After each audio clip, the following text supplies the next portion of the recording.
Bueno, pues conocéis esta voz, pero antes vamos a dar la bienvenida. Muy buenas noches a todos, una semana más, a los espectadores de Arcadia Zona 51, mientras los oyentes de TDN continuamos en nuestra noche de viernes. Por supuesto, tenemos al otro lado del Skype haciendo este programa sección conjunta al único, inimitable, inigualable Don Jero Gómez, director, presentador, productor y un montón de cosas que acaban en OR de Arcadia Zona 51 en YouTube. Muy buenas noches, amigo. Buenas noches, Raúl. Yo quiero que sepa que tú vas a cobrar lo mismo, ¿vale? No, o sea, no, vas a cobrar igual, ¿vale? Que no. No, buenas noches Lo sé, lo sé, lo sé.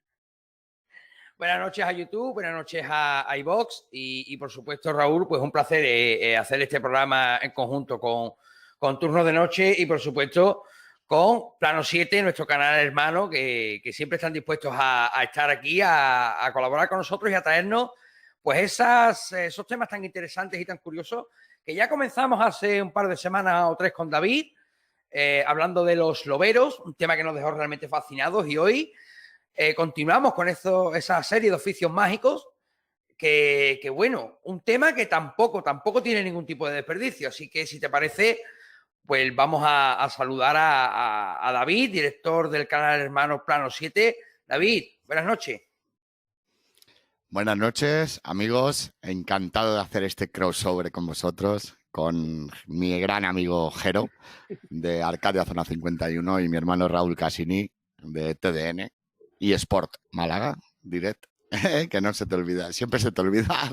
No, yo es que no digo Sport Direct porque no me sale con el andaluz, ¿no? El sevillano, el inglés. Es un placer estar aquí con vosotros y como bien dijimos, durante una temporada vamos a intentar desvelar todos estos oficios mágicos que hace muchos años nosotros mismos, nuestros antecesores, practicaban y que esconden esta mágica piel de toro como es España. Entonces, quiero que poquito a poco a todos vosotros mostraros estos oficios mágicos. Empezamos con los loberos y hoy vamos con otro oficio mágico que, quieras que no, siempre va ligado a los loberos o a estos oficios mágicos. Y os digo el por qué. Porque todos y cada uno de ellos han sido perseguidos por la Santa Inquisición. Entonces, quieras que no, están ligados entre sí. Hoy hablaremos de comadronas mágicas o parteras.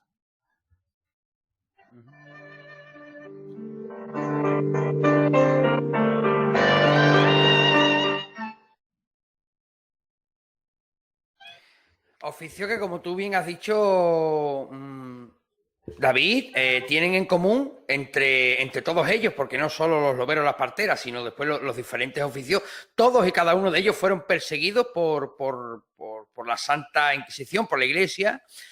Y yo me imagino que, bueno, que eso, el motivo, pues es el mismo de siempre que ha ocurrido a lo largo de la historia, ¿no? El miedo a lo desconocido o el miedo en muchos casos a la pérdida de la razón, al quedar en evidencia la falsa moral y la doble moral de la Iglesia, ¿no?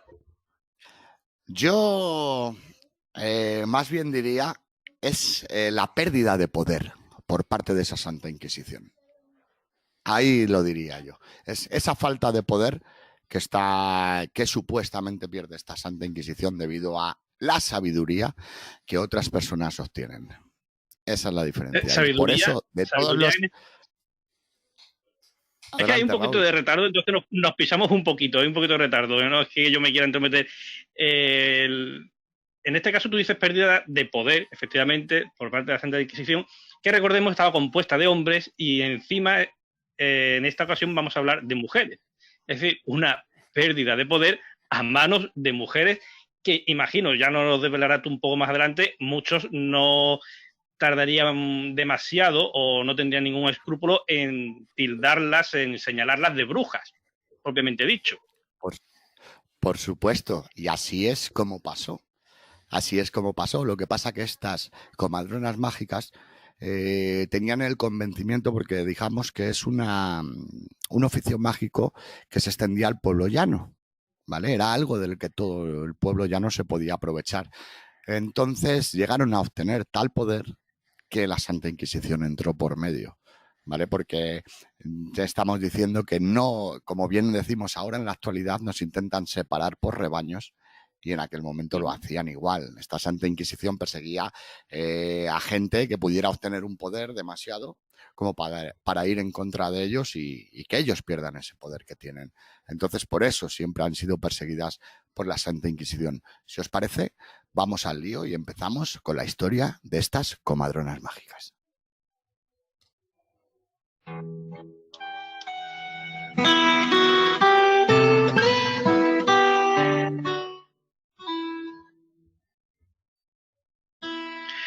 Bueno, antes de comenzar, David, una pregunta que te quería yo hacer. A lo mejor ya me estoy adelantando ya con el tema de las preguntas, tú ya sabes cómo soy yo. Vamos a hablar de comadronas mágicas. Doy un 100%. Claro, porque vamos a hablar de comadronas mágicas. ¿Es que las comadronas eran comadronas mágicas o estas comadronas mágicas convivían con las comadronas normales, por así decirlo? Con las comadronas al uso. No convivían. O todas dentro de lo mismo. No convivían con las comadronas. Convivían. Estamos hablando. Claro, pero me refiero que estaban por separado, que no formaban parte del mismo gremio, ¿no? O sea, estaban las comadronas normales, digamos, las parturientas o las que ayudaban a parir, y las comadronas mágicas, que era otro gremio aparte. Es que ahí es a donde voy. Las comadronas que hoy en día tú conoces, ¿vale? Son desde el siglo XIX. Esas son las comadronas que hoy en día conoces. Las comadronas de las que vamos a hablar son desde el siglo XIV, ¿vale? Hasta el siglo XIX. No tenían el título ni nada por el estilo como comadrona. Todo eso fue en 1900, si no me equivoco, 1913, cuando la Iglesia, ¿vale? Para que una persona fuera comadrona, le hacía un examen. Era un examen oral por aquellos entonces, pero era un examen al que ellos practicaban para que estas personas pudieran realizar ciertos rituales que vamos a ver a continuación. Porque, por ejemplo, ellas tenían la potestad, que luego lo comentaremos un poco más adelante, la potestad de cuando un niño naciera un poco mal, enfermo, que le vieran que podía fallecer, tenían la potestad de poder bautizar a ese niño, ¿vale? Sin tener delante un sacerdote, por el simple hecho de que en aquel momento el pecado original, sabéis que estaba muy, muy, muy arraigado en aquella época. Entonces lo que hacía era librar a ese niño del pecado original y si no venía un sacerdote antes a poder bautizarlo, ese niño no fuera al infierno o anduviera vagando en el limbo. Pero bueno, ¿qué os parece si nos metemos de lleno con las comadronas? Es algo de hoy todavía en la Iglesia, o sea, y que es extensible a cualquier católico, o sea, es decir, cualquier cristiano en un momento, digamos, de necesidad extremo, que no dé tiempo a llegar un párroco, un cura, un sacerdote, sí tiene autoridad para practicar ese bautismo de emergencia, por así decirlo. Efectivamente, pero es que eso fue la propia Santa Inquisición en un principio. Ellas tenían la potestad de hacerlo en cualquier momento. Pero cuando vieron que el poder se les iba a arrebatar, lo que hicieron es que sí, ellas podían seguir teniendo la potestad de realizar ese bautismo, siempre y cuando no hubiera un hombre delante que pudiera ejercerlo. Vale. Importante, o sea que en realidad han sido unas personas que en realidad estaban muy, muy, muy ligadas al pueblo. Porque hoy en día vemos que los partos son diferentes, pero antiguamente tener a una persona ahí ayudándote en ese momento tan difícil, que sabíamos que mucha gente moría en el parto, muchos niños morían en el parto, era algo que a nivel social ejercía mucha presión contra la Santa Inquisición. Era alucinante. Vale. Si os parece, nos metemos en contexto. Venga. Hoy vamos a hablar de comadronas mágicas, parteras. Personas que ejercen desde siglos atrás el misterioso mundo del nacimiento. Algo que va muy ligado al otro extremo que también conocemos, la muerte. Sí, porque hay que tener algo claro entre todos y es que es lo siguiente, unas palabras de JJ Benítez, que además a mí me gustaron mucho, y es que un día nacemos. Es la única dos leyes que el ser humano tiene claro, y es que un día nace y otro día mueres. Y hoy vamos a hablar de esa ley de vida, ¿vale? Que aunque en realidad parezcan polos tan opuestos, esta muerte y esta vida, también se relacionan entre sí. Estas comadronas o parteras eran consideradas casi brujas, como bien hemos dicho, por lo que eran, por un lado, muy respetadas, muy respetadas en el ámbito social, pero a la vez también muy temidas.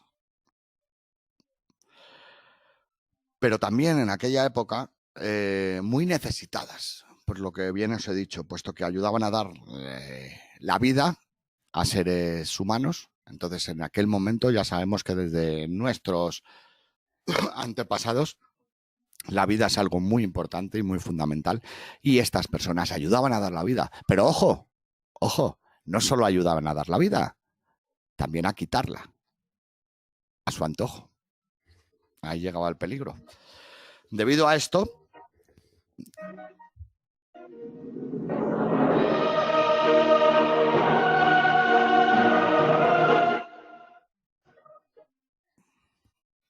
debido a que, al igual que podían dar la vida, podían quitarlo, empezaron a ser miradas con recelo.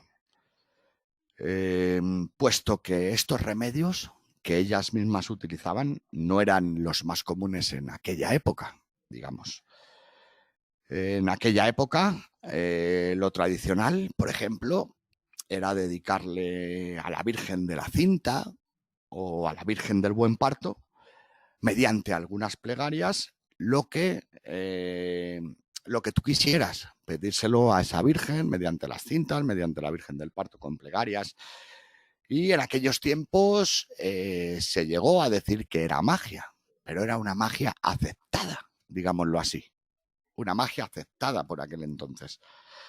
Las comadronas mágicas combatían la posibilidad de que un parto saliera mal mediante talismanes que ellas mismas producían esos talismanes con ciertos minerales, y estos eran introducidos en las llamadas bolsitas de parto.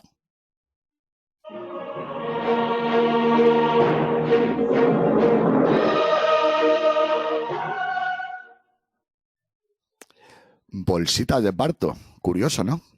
Os preguntaréis, Eso me recuerda. ¿bolsitas de parto? Pues a mí esto me recuerda un poquito a eso de la sal conjurada, de los loberos. O sea, es lo primero que se me ha venido a la bolsita de parto, sal conjurada. Efectivamente. Por ahí debe andar la cosa.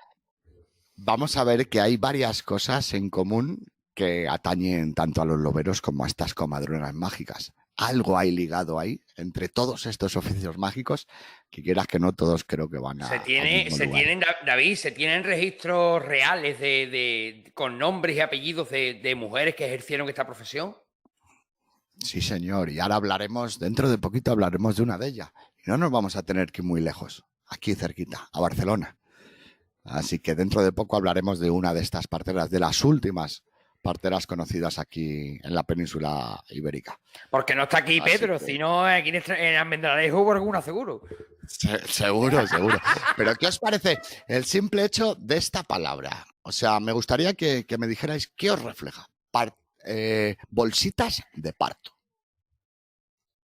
Yo entiendo que debe ser algún tipo de talismán, alguna especie de atillo que llevaría adentro, pues algún tipo de hierba conjurada, algún tipo de mineral, algo en plan druida, que es sobre lo que se basaban también los loberos. Muy bien, porque vas muy bien, porque estas mujeres también eran druidas.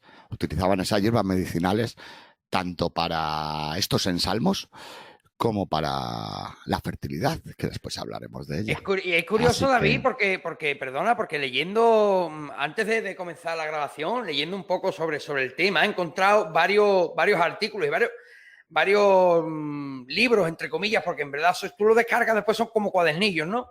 Te hablan de las parteras mágicas, pero del otro lado del Pacífico, o sea, de Colombia, de Latinoamérica.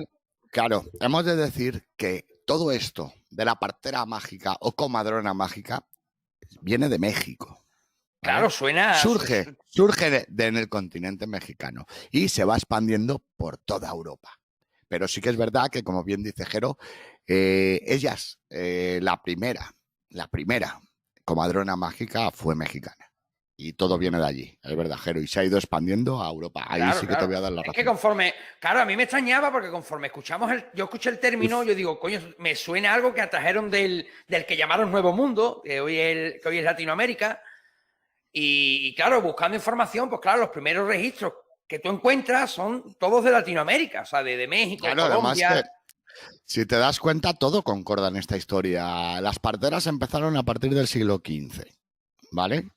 Se conoce que hubo antiguamente, antes Colón descubrió América en 1492, entonces estamos hablando del siglo XIV, el siglo XV antes del siglo XVI. Las parteras eran conocidas ya, creo que antes del siglo XV, ¿vale? Sí que es verdad que parteras o comadronas mágicas, esa palabra se impuso y empezó a fundarse por Europa a partir de esa chamana mexicana, que se consideraba una comadrona mágica, pero sí que es verdad que tenemos muchos anexos anteriores a que sí existían estas comadronas mágicas. Entonces, el hecho de que estuvieran, vamos a decirlo claro, estuvieran en un papel comadronas mágicas, esto fue a partir del siglo XV. Pero anteriormente ya existían estas comadronas que también, como bien ha dicho Raúl, eran druidas, ¿vale? Porque tenían un control absoluto sobre todo tipo de plantas. Vale. Llama mucho la atención como cuando es un hombre el que tiene ese manejo, ese conocimiento de las plantas, y mago, hechicero, druida, y cuando es una mujer es una bruja. O sea, cómo cambia el concepto siendo lo mismo, ¿verdad? Menos mal que Irene Montero no estaba en esa época, si no le iba poco, le iba puta, ¿ves? si no, la pobre la veía yo en la hoguera, pero bueno, bolsitas de parto, como bien os he dicho. Por supuesto queréis saber qué contenían esas bolsitas de parto. Bueno, claro. Sí. Cada bolsita de parto se utilizaba para diferentes cosas. Dentro de estas bolsitas de parto se introducían esos talismanes de los que hemos hablado antes, que hacían ellas con distintos minerales, algunas hierbas que solo ellas conocían, como bien ha dicho Raúl. Incluso podían contener conjuros escritos en el interior, que antes de ser introducidos en esa bolsita de parto, se solían recitar en voz alta durante el alumbramiento. Y os pongo un ejemplo. Niño, sal fuera, en nombre de Cristo.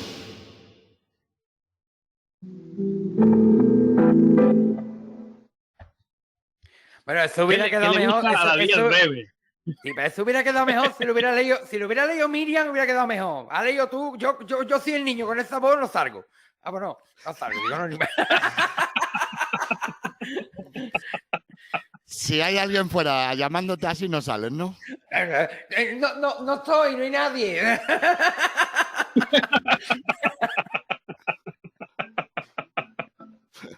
Prefiero quedarme aquí menos, dentro. Muchas de estas operaciones mágicas que estas parteras desempeñaban eran muy importantes, como bien he dicho, para la sociedad, puesto que daban mucha tranquilidad contar con dicha ayuda en momentos tan importantes como es el nacimiento o el alumbramiento de una nueva vida. Sin embargo, por otro lado, empieza ese resquemor, ¿vale?, por parte de ciertas personas, puesto que sí ayudaban a dar la vida, por supuesto que ayudaban a dar la vida, pero como bien os he comentado antes, también la podían llegar a quitar. Y lo peor de todo, ¿vale?, que aquí es donde vemos la conexión también con los lóberos, lo peor de todo esto es que tú contrataras una comadrona mágica y llegaras a tener un encontronazo o una discusión con ella. Ahí llegaba el verdadero problema de estas comadronas mágicas, porque ellas podían abortar a esa madre a disposición de la madre o a disposición suya propia, ¿vale? Y no solo eso, se les achacaba el poder de la infertilidad. O sea, tener un confrontamiento con una comadrona mágica en aquellos momentos, no sé si sería peor que con un lobero. Bueno, pero y aparte, igual que pasaba con los loberos, que recordemos que podían ser contratados, digamos, coloquialmente para el hijoputismo, es decir, para jorobar al vecino que tiene mejor rebaño que yo. Sí, lo que pasa es que se llama, sí, lo que pasa es que antes se llamaba lobero y se llama Podemos, ¿vale? Ya más o menos. Ya estamos. Entonces, bueno, volviendo un poco al tema de la matrona, de las comadronas mágicas, ¿podrían ser contratadas para que acabasen con el niño, por ejemplo, durante el parto o antes de que naciera? Por ejemplo, supuesto, en el caso de niños bastardos. Ya me Por estoy supuesto, adelantando. pero no te me adelantes. Porque sí que lo podían hacer y sabemos que por aquellos momentos aquello estaba totalmente prohibidísimo. Y por eso fueron también pero muy prohibido perseguidas. no quiere decir que no se hiciera. Se Estaba prohibido, hacía. pero Como bien he hacía. dicho, luego lo comentaremos un poquito más adelante, pero sí lo hacían. Como bien hemos dicho, aparte de tener un confrontamiento con una partera, significaba que el nacimiento de tu hijo estaba ahí pendiente de ella, y aparte se le atribuían una serie de cualidades en torno a varios aspectos, como bien he dicho, que iban más allá del parto. Por ejemplo, la fertilidad, algo que en aquella época siempre se achacaba a estas comadronas mágicas o parteras por ser brujas también. O sea, antiguamente se achacaba la fertilidad, la infertilidad, a algún tipo de hechizo, de brujería. Así era la Santa Inquisición. La Santa Inquisición, comenzó a perseguirlas al considerar, como bien hemos dicho antes, que llegaban a tener un poder excesivo en la población, ¿vale? Y a ellos les restaba poder. No les restaba poder económico, les restaba poder a la hora de mandar. Autoritario. Ese era el problema con la Santa. Ese es el problema con la Santa Inquisición. Claro, que llegó un punto que la gente le temía más a una partera mágica que a la propia iglesia, ¿no? Efectivamente, la Santa Inquisición te podría poner unas normas, estructurar unas normas que a ti te parecieran mal, ¿vale? Que si las cumples, ahí estás. Pero es el nacimiento de tu propio hijo. Sabemos que estamos hablando siglo XV, siglo XVI, siglo XVII. Los niños muchas veces no sobrevivían, incluso las madres morían en los partos. Entonces, en eso se apoyaban, en estas mujeres que tenían la potestad, como bien ha dicho Raúl, de producir el aborto a cargo de esa misma madre o porque ellas mismas quisieran, por despecho. Entonces, ahí llega el problema con estas comadronas. La Inquisición, como digo, comienza a perseguirlas y hemos de decir que estas comadronas mágicas tenían el poder, como bien hemos dicho antes, porque esto era un poder, de que si un niño nacía con alguna enfermedad, como hemos dicho, o anomalía, que pueda acabar con la vida del bebé, tenían la facultad de poder bautizar a ese niño para quitarle ese pecado original, una creencia muy arraigada en esos tiempos.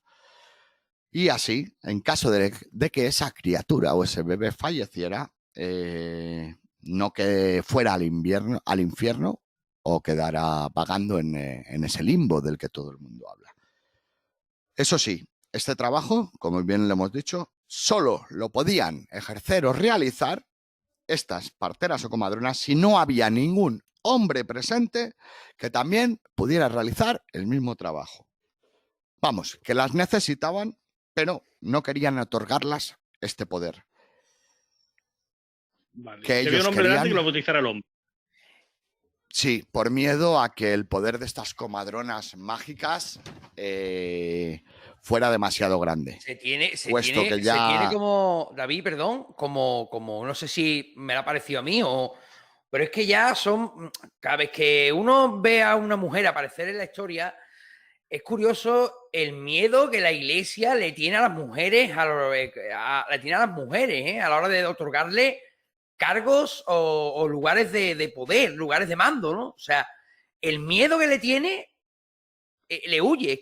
O sea, no sé si es que el tema de las brujas a lo largo de la historia ha hecho mucho daño o el motivo, pero el caso es que me resulta curioso cómo la iglesia huye de darle estos sitios de poder a las mujeres. ¿Ves? Pero está muy bien esto que has comentado, Jero, porque todo el mundo atribuye a la Santa Inquisición a la quema de brujas. Quema de brujas. No, vamos a hablar aquí con vosotros en estos crossover de muchos oficios mágicos, los cuales no eran mujeres, ¿vale? Las principales consecuentes y seguían perseguidos por la Inquisición. Hablemos de loberos, exhumadores, exorcistas ambulantes.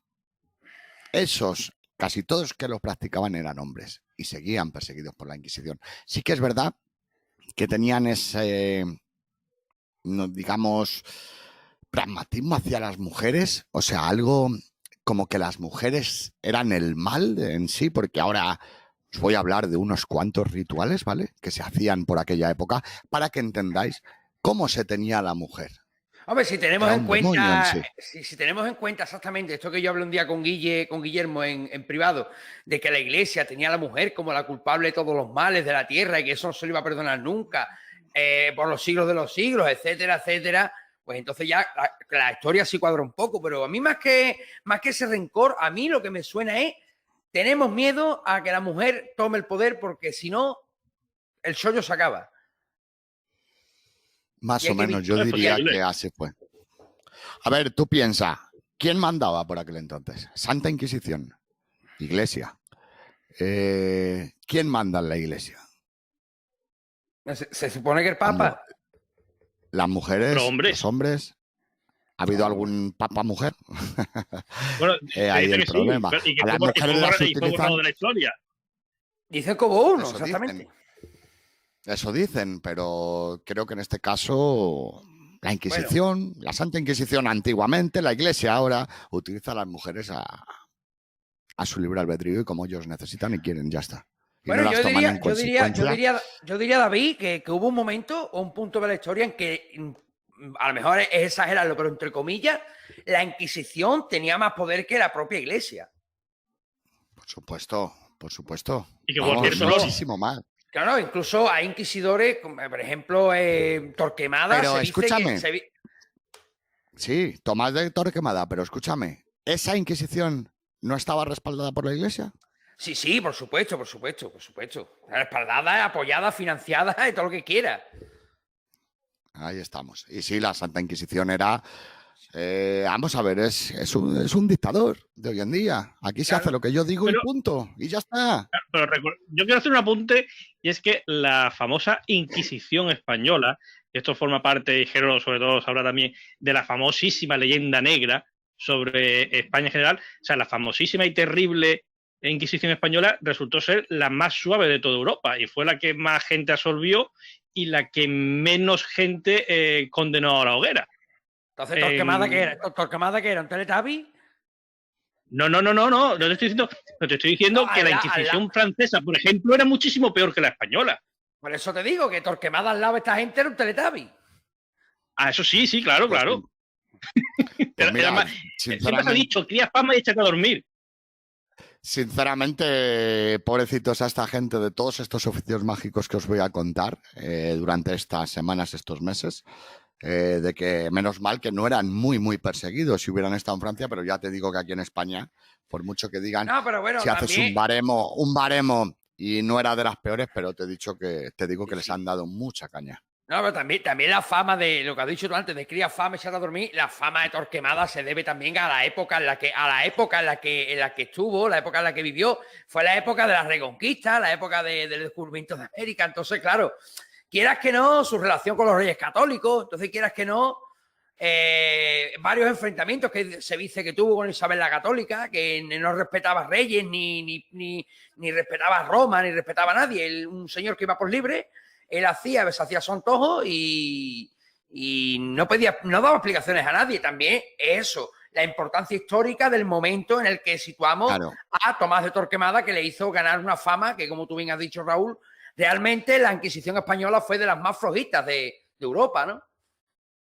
Sí, pero ¿qué le hizo llegar a Torquemada a la horca? Lo mismo, el ir por su propio baremo y hacer lo que a él le diera la gana. Claro, es que en aquellos momentos no podías hacer lo que te diera la gana. O ibas por un lado o ibas por el otro, ya está, no había más. Se pasó de la raya y al final, pues, le pusieron el Claro. Murió, Como hemos murió dicho, como diría la triste, por mal por mal de soga. por Se el le mal de indigestó las la soga. hojas. Como bien hemos dicho, estas matronas, aparte de interferir en los temas del nacimiento, interferían también en cuestiones de fertilidad de la mujer, supuestamente, ¿vale? De la mujer, supuestamente, puesto que en aquella época siempre era la mujer la culpable de no poder ser Hombre, fértil o tener hijos. O sea, el marido no podía tener hijos, era la mujer. No podía, la brujería. Siempre, siempre, siempre la culpa recaía sobre la mujer, aunque fuera en este caso el varón el que no pudiera concebir. Claro. Que suele ser más habitual que lo otro. Claro, mucho más habitual que lo otro. Es mucho más habitual que una mujer sea infértil, pero por aquellas épocas, pues ya sabíamos la mujer que no valía para nada, como siempre hemos dicho. Estas comadronas eran especialistas en técnicas rudimentarias anticonceptivas. Atención. ¡Ostras! Que ellas mismas creaban y conocían, y cómo no, eran capaces de hacer abortar a quien lo quisiera, como bien ha dicho Raúl, o a quien ellas mismas deseaban. Algo que por la época, como bien hemos dicho, estaba totalmente prohibido y fueron, como hemos dicho, muy perseguidas por la Inquisición debido a esto, a que hacían abortos a gente que no podía mantener ese hijo y lo hacían a escondidas y por eso fueron tan perseguidas. Pero es muy importante lo de que mediante hierbas... Perdona. Sí, pero mediante hierbas métodos anticonceptivos. Vale, mediante hierbas. O sea, es curioso.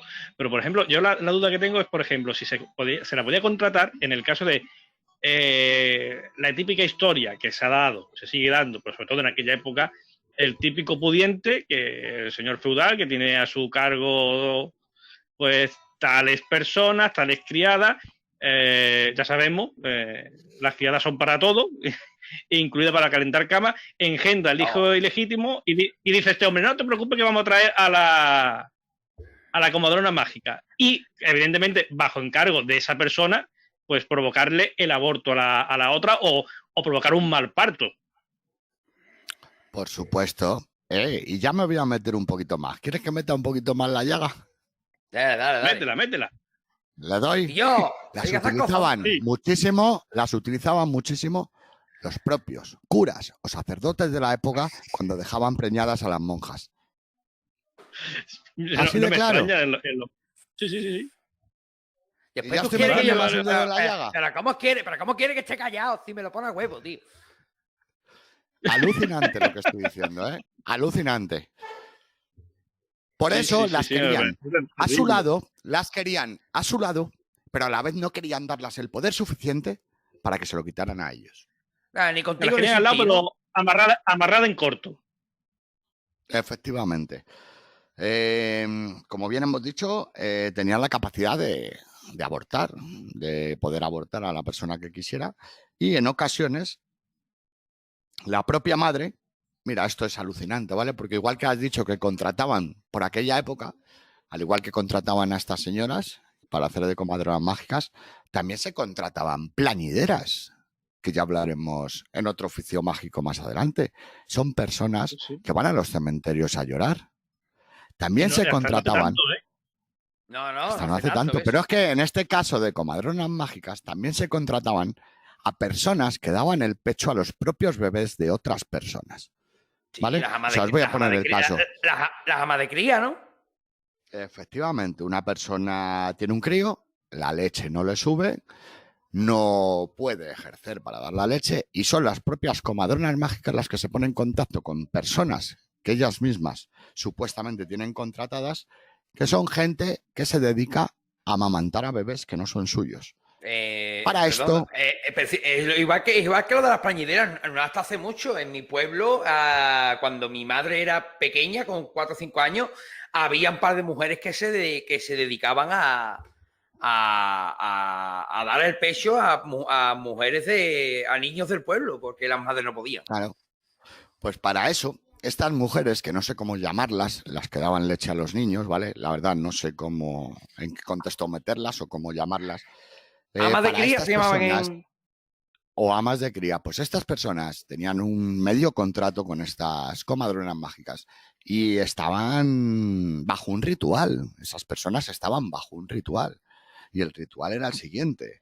Se colgaba una piedra blanca, ¿vale? Normalmente de mármol, solía ser de mármol o pizarra, cualquier cosa blanca, con forma siempre de avellana, ¿vale? Y tenía que ir siempre colgada del cuello de esa persona y a la altura de los pechos, para así favorecer el flujo de la leche. O sea, así hacían las comadronas mágicas con ciertas personas que tenían vinculadas mediante estos hechizos para que no dejaran de subirle la leche nunca. Porque Claro, todos es que sabemos si que iban... como embarazadas, claro, todos sabemos que Sí, como embarazadas, normalmente a ti te sube la leche cuando tu niño tiene 7, 8 meses, 9, cuando le quieras dejar de dar leche, cuando esa leche deja de salir, deja de producir. En este caso, claro, pero claro, mediante estos si hay una rituales o hechizos, sobreestimulación, claro, claro, pero realmente lo pero que era una claro, sobreestimulación. pero eso lo entiendes tú ahora, Raúl, en el siglo XXI. Ah, no, sí, Si no claro, deja de evidentemente. salir leche, sigue produciendo leche. Pero en Claro, si no aquellos deja de, no entonces, deja de amamantar, claro, entonces en aquellos entonces la arraigaban a ponerle esta piedra blanca a la altura de los pechos, pero ¿qué pasa? Que esa persona no iba a dar a un bebé de mamar nada más, sino que a lo mejor iba un día a un sitio, otro día a otro y se tiraba toda la semana amamantando a bebés. Entonces nunca dejaba de producirle leche. Pero para que veas cómo era antiguamente las creencias que ellos se ceñían a ese ritual que te acabo de contar para pensar que esa persona era ama de crías, como ha dicho Jero. Alucinante. Mira, y como os digo, ya si queréis nos metemos para poneros en el ejemplo de algún ritual, aparte de este. De la época nos desplazamos todos ahora mismo al siglo XV, en Barcelona, ¿vale? Bien cerquita. Y estamos hablando de la partera o comadrona mágica llamada Sansa de Comís. ¿Vale? Sansa de Comís también acabó en la hoguera y realizaba ciertos rituales. Estos sí que están escritos. Para proteger a los niños hay un ritual que realizaba para proteger a los niños que ya habían nacido y consiste en lo siguiente. Tomad nota, ¿eh? Se prepara una mesa. Se coloca un mantel encima de la mesa. Se pone pan, agua y vino en la mesa como si fueran a comer. Y lo más importante de todo es colocar en esta mesa un espejo. un espejo. Un espejo un espejo encima de la mesa con el pan, el vino, el agua y las ofrendas que le quieras dar. El motivo es el siguiente.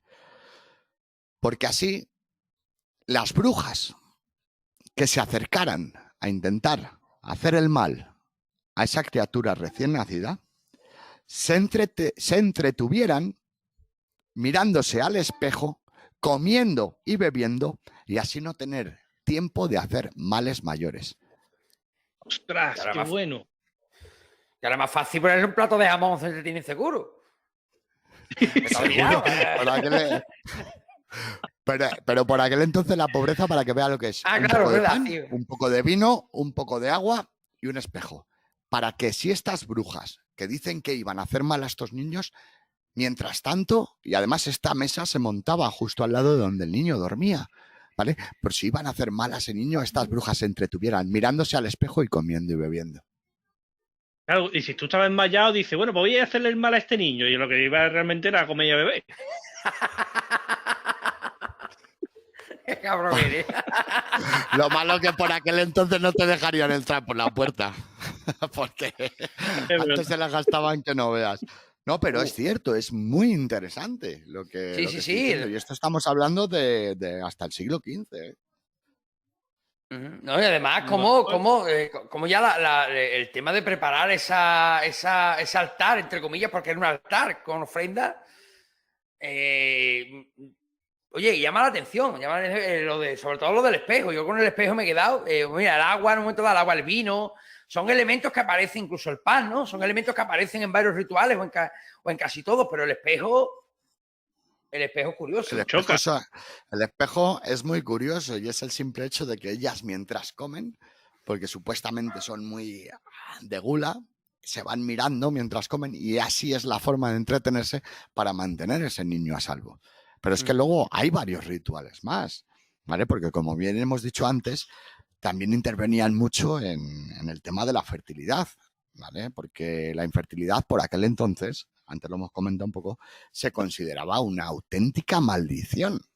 Así os lo cuento, o sea, antes el ser infértil era una maldición.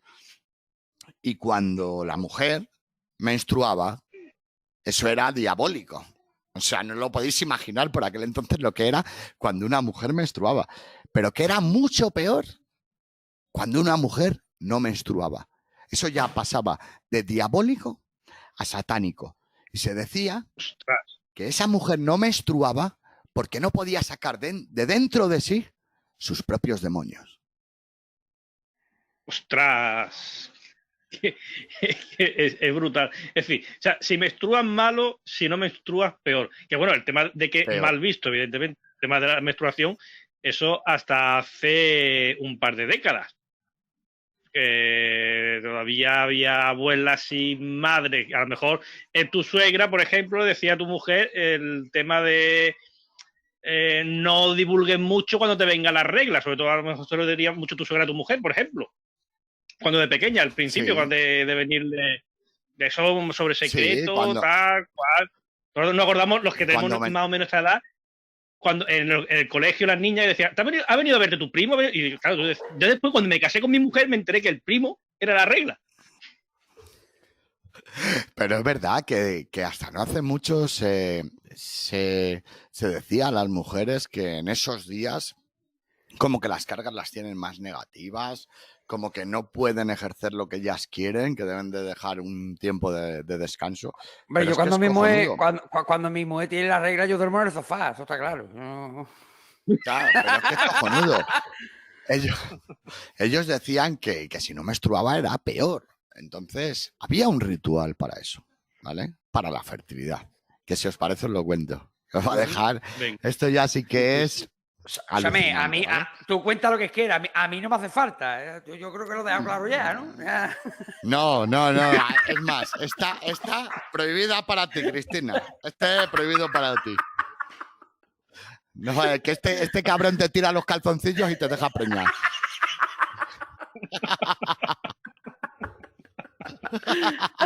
Vamos, los calzoncillos, yo que tú los cogía con pinzas para echarlos a lavar, por si las moscas. Que No, esto ya tiene un no, peligro. ya no. Ya eso se ha acabado. Ya Ya no. Ya se ha acabado. Menos mal. David, llegan a la casa Dime. y conectan los datos, llegan a la casa los dos y conectan los datos para no conectarse ni al wifi. Los datos no, el móvil directamente, el móvil, o sea, el móvil en modo avión para que no moleste a nadie. Bueno. Qué jodido. Pues que sepáis que había un ritual, como bien os he dicho, que no lo tiene que hacer Cristina, ¿vale? Para todo este tipo de infertilidad. Y es el siguiente. Se utilizaba la placenta de otra mujer que ya había dado a luz, se colocaba en un camastro, como si fuera una especie de cuna, ¿vale? Y la mujer a la que se le iba a realizar el ritual se sentaba y se colocaba encima de esa placenta, en posición de nacimiento, en posición fetal, para que la placenta diera las propiedades a esa mujer para poder ser fértil. Y así es como se realizaba ese ritual de fertilidad, tumbándote en la placenta de una mujer de otra mujer que la acababa de echar escasas horas antes.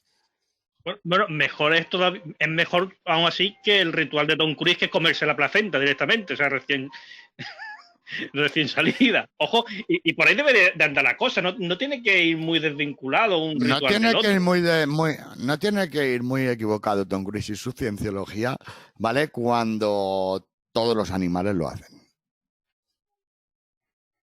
Todos los animales lo hacen.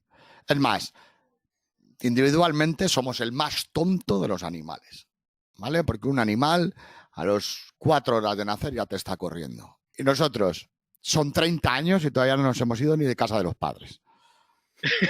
No, pero mira, eso entronca y ya voy a lanzar el guante. Ya, No, es yo verdad, aprovecho y para... no lo tomáis a cachondeo, pero es de verdad. No me tomo cachondeo porque esto podría entroncar para hacer otro programa 3, si el día que os apetezca, sobre esa teoría que dices de que realmente, por eso que tú acabas de decir y otras muchas cosas, el hombre no es originario del planeta Tierra. Es el único animal del planeta Tierra que no está adaptado a la vida en el planeta Tierra. Y si te pones a analizar ciertas cosas, entre ellas lo que tú acabas de decir, el largo periodo de infancia, ese largo periodo de dependencia de la madre, entre otras cosas, como por ejemplo que nuestro ciclo circadiano es de 25 horas, no de 24, da para hacer otro programa y analizar el tema este de que realmente el hombre parece que no es originario de la Tierra, que lo han traído de fuera. Es cierto, es cierto. Si te pones a comparar todas las especies que hay en este planeta, somos, globalmente somos los más fuertes. Somos los más fuertes globalmente, pero uno a uno no somos nada. Y la verdad que me gustaría estar en ese programa. Uh-huh. Bueno, lo vamos hablando y lo vamos a preparar.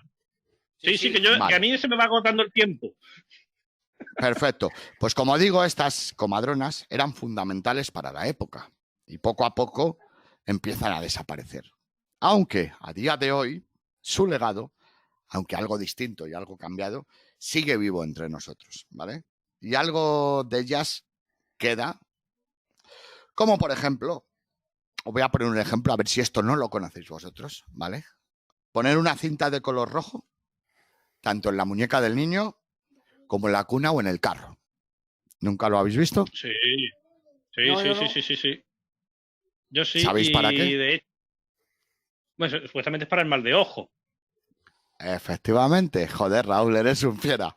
Pues esto se sigue poniendo a día de hoy. Es que mi suegra se lo puso.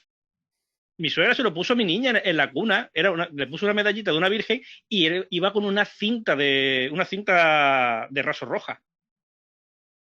Y era precisamente para eso, para el tema del mal de ojo, para evitar que alguien con las envidias le hiciese el mal. Pues para que veáis que gracias a Dios estas comadronas mágicas todavía nos han inculcado algo y queda algo entre nosotros en este siglo XXI. Esas cintas rojas, como bien has dicho, Raúl, se ponen para el mal de ojo, ¿vale? Para que ese niño no tenga un mal de ojo. Se lo pone tanto en la cuna como en el carrito o en la muñeca del propio bebé. Esos son rituales que a día de hoy se siguen ejerciendo para proteger al niño de ser ahogado. También, a día de hoy, podemos encontrar las famosas bolsitas de parto, de las que os he hablado, también se encuentran a día de hoy. Y te digo qué se hace con ellas, ¿vale? Se introducen dentro de estas bolsitas, aparte de ensalmos, o lo que cada uno quiera. Vamos a ver, ensalmos, me estoy refiriendo a deseos que cada uno quiera, escrito en papel. Y dentro de esta bolsita se coloca un poquito de cordón umbilical de la criatura. Esta bolsita de parto se cierra, se entierra en cualquier lugar, se riega y si de esta bolsita de parto llegan a hacer una planta, una flor o un árbol, se supone que la infancia del niño estará siempre protegida hasta que cumpla la mayoría de edad. Y eso se sigue haciendo a día de hoy. Sí, bueno, aquí en Andalucía, por ejemplo, lo he escuchado, lo de enterrarlo, pero aquí sí, por lo menos aquí en Andalucía es muy común, Jero lo sabrá, mi suegra lo hizo con el cordón umbilical de mi hija y es cuando se seca, quemarlo. Uh-huh. O sea, y tiene que ir, o sea, tiene que venir lo mismo de algún antiguo conjuro, o sea, alguna variante de enterrarlo, pues tiene que haber otra variante que era el quemarlo. Claro, de esta forma, a lo mejor es lo mismo que estaba yo comentando de enterrarlo, y es que hace que el niño nunca enferme hasta que no tenga la mayoría de edad. Es así. Pues. Luego, si os parece, nos trasladamos a Rumanía, ¿vale? Parteras en Rumanía. La tierra del famoso conde Drácula, en el que se decía que las primeras personas que lucharon y combatieron contra los Street Boys eran estas comadronas mágicas o parteras, ¿vale? Porque hacían lo siguiente. Lo primero que hacían estas comadronas mágicas o parteras cuando un bebé nacía era palpar unas regiones muy concretas en la frente del bebé y justo al final de la columna vertebral. Y lo que hacían era buscar unas protuberancias, tanto aquí como al final, donde llega el culo, para ver si de esas protuberancias, si tenían unas protuberancias, decían que les iban a nacer tanto cuernos como cola. Joder. Alucinante lo que os estoy contando de los Street Boys. Y así se comprobaba si ese bebé podía acabar transformándose en una especie de vampiro. Era más conocida cuando ellos tenían unas protuberancias, tanto aquí como una aquí al final de la cola, eran conocidas como las marcas del vampiro, ahí en Rumanía. Y las primeras personas que se enfrentaban a los Street Boys, más conocidos como vampiros en España, eran estas comadronas mágicas. Como curiosidades, ¿qué os puedo contar? Bueno, si queréis comentar algo de lo de Rumanía, de los Street Boys, alucinante, ¿eh? Sí, sí, Yo curioso. me he quedado. O sea, auténticas discípulas de Van Helsing, podríamos casi decir. Es que de verdad, yo ahora he hecho la vista atrás, me pongo a estudiarlas. ¿Y qué tenían estas mujeres? Es que sabían ejercer de todo tipo de cosas. Todo tipo de cosas, desde ser un druida, o sea, eran amigas de Panoramis, amigas de Van Helsing, como tú dices, o sea, es que tenían todo estas mujeres, eran la leche, por eso la Inquisición las tuvo tanto miedo.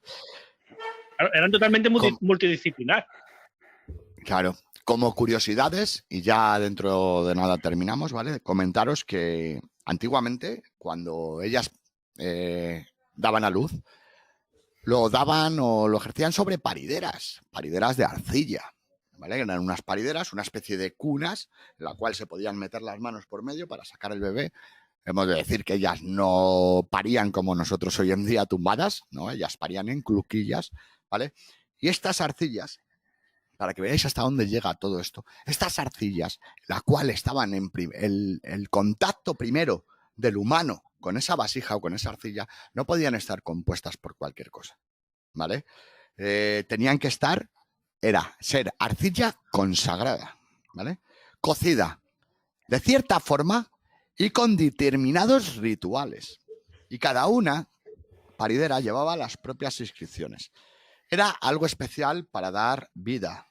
Un arte de las parideras que ha estado con nosotros hasta hace bien poco y sobre todo en la zona de Andalucía, hasta hace bien poco se han seguido haciendo parideras de barro. Imaginaros lo que es. A ver, es muy importante. ¿Por qué? Claro, el concepto es muy importante el qué. Cuando nosotros nacemos, ahora mismo no, pero cuando nacíamos estábamos en contacto con algo, con una arcilla, algo. Lo primero que contactábamos es con eso, con ese material. Y cuando nos morimos, ¿qué es lo último que nos ponen en las tumbas? Una lápida. Claro, o sea, es como claro, era lo que te quería yo decir antes, es que el problema nos pesaba un poco porque como hay retardo, es como que la tierra te da la bienvenida. Entiendo, era esa especie de ritual, el tocar primero esa arcilla especial de cierta composición, tallada posiblemente con runas, cocida con cierta metodología, es como, y que fuese eso lo primero que toca el recién nacido, es como que la tierra te da la bienvenida, del mismo modo, como tú bien dices, cuando morimos nos entierran, y es el que nos vuelve otra vez de nuevo a dar la bienvenida a la tierra. Efectivamente, es como una pescadilla que se muerde la cola, Raúl. De donde nacemos, morimos. Y es algo muy, muy impresionante. Polvo eres y en polvo te convertirás, ¿no? Efectivamente. Los oficios mágicos, como bien digo, siempre se han caracterizado por estar ceñidos a la magia, a lo divino, a lo sagrado, pero también, por desgracia, permanentemente, a lo largo de los siglos, a esa sensación demoníaca, oscura y tenebrosa. Y yo, desde aquí, quiero haceros a todos vosotros partícipes de estos oficios mágicos y que entre todos aprendamos un poco más lo que esconde nuestra mágica piel de toro y descubrir juntos un mundo lleno de misticismo que queramos o no, ha formado parte nuestra y son estos antiguos oficios mágicos. Así que os emplazo a otro oficio mágico cuando queráis.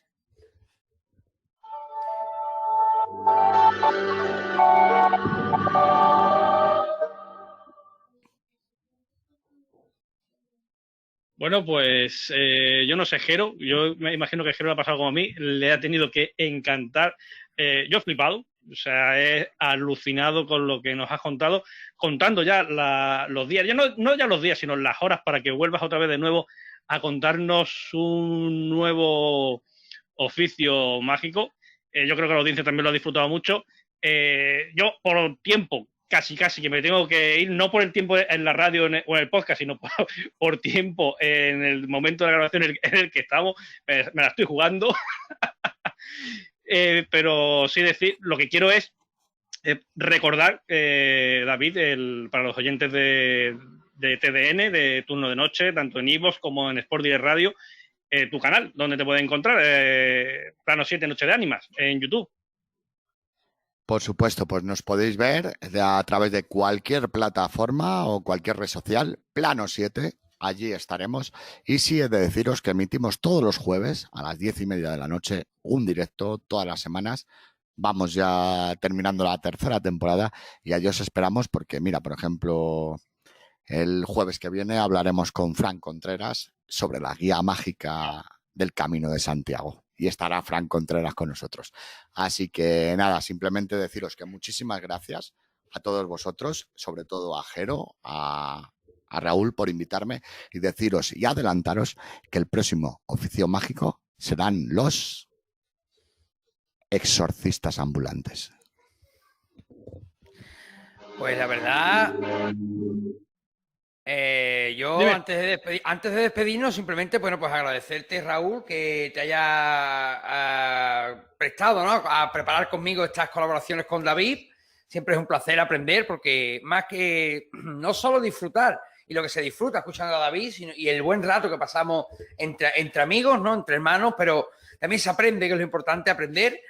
Y bueno, para la gente de YouTube, para quien no conozca Plano 7, cosa que dudo mucho, abajo en la descripción tenéis un link que os llevará tanto a TDN en iVoox como a Sport Direct Radio, lo he dicho bien por mí, y a Plano 7 en YouTube. Y bueno, yo quiero recordar simplemente que el lunes a las 9:30 de la noche tendremos ese programa con Raúl Cassini e Iván Torregrosa, que el pasado miércoles tuvimos que aplazar por motivos personales míos. Pero el lunes vamos a analizar punto por punto qué ocurre con Marruecos y de dónde viene esa larga tensión entre España y el país vecino. Así que Plano 7, TDN, David, Raúl, un placer haber estado con vosotros, y a toda la gente de Arcabia Zona 51, de TDN y de Plano 7, por supuesto, que muchísimas gracias por habernos acompañado, que ha sido un placer, como siempre, aprender con David y con Raúl. Pues lo dicho queda. Amigos, hasta la próxima. El placer ha sido mío.